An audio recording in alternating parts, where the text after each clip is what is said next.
పిఠాపురంపై జనసేన అధినేత గురిపెట్టారు. ఈసారి అక్కడి నుంచి ఎలాగైనా గెలవాలన్న పట్టుదలతో అడుగులు వేస్తున్నారు. వైసీపీ ఎత్తులకు పై ఎత్తులు వేసేందుకు వ్యూహరచనలో తలమునకలయ్యారు. మరోవైపు పిఠాపురంలో ప్రచారంపై షెడ్యూల్ సిద్ధం చేసుకున్నారు.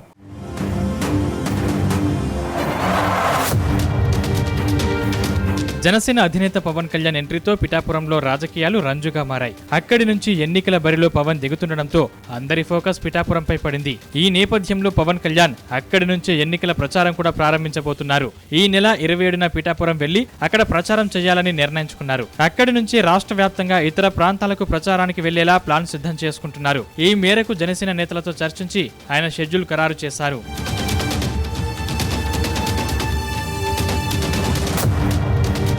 శక్తిపీఠం కొలువైన క్షేత్రం, శ్రీపాద శ్రీ వల్లభుడు జన్మించిన పవిత్ర భూమి అయిన పిఠాపురం నుంచి ప్రచారం మొదలు పెట్టడం శుభప్రదమని పార్టీ నేతలు భావిస్తున్నారు. పురోహూతిక దేవికి పూజలు నిర్వహించి పవన్ వారాహి వాహనం నుంచి ఈ ప్రచారం ప్రారంభిస్తారు.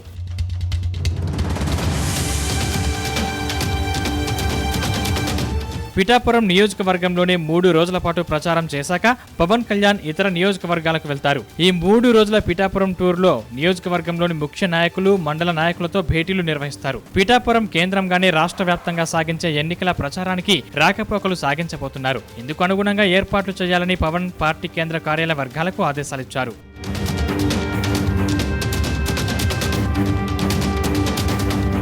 తాను పోటీ చేస్తున్న స్థానం కావడంతో పిఠాపురంలో వైసీపీ ఎన్నో కుట్రలు చేస్తుందని, ప్రతి దశలోనూ అప్రమత్తంగా ఉండాలని జనసేన నేతలకు పవన్ స్పష్టం చేశారు. ఈ మేరకు పార్టీ నేతలకు దిశానిర్దేశం చేశారు. పిఠాపురం నుంచే జనసేన శంఖం పూరిస్తుందని, ఈ విజయనాదం రాష్ట్రం 4 వైపులా వినిపించాలని పవన్ పిలుపునిచ్చారు. ఎన్నికల నియమ నిబంధనలు పాటించడంపైన టూర్ మేనేజ్మెంట్ సభ్యులు పూర్తి అవగాహనతో ఉండాలని సూచించారు.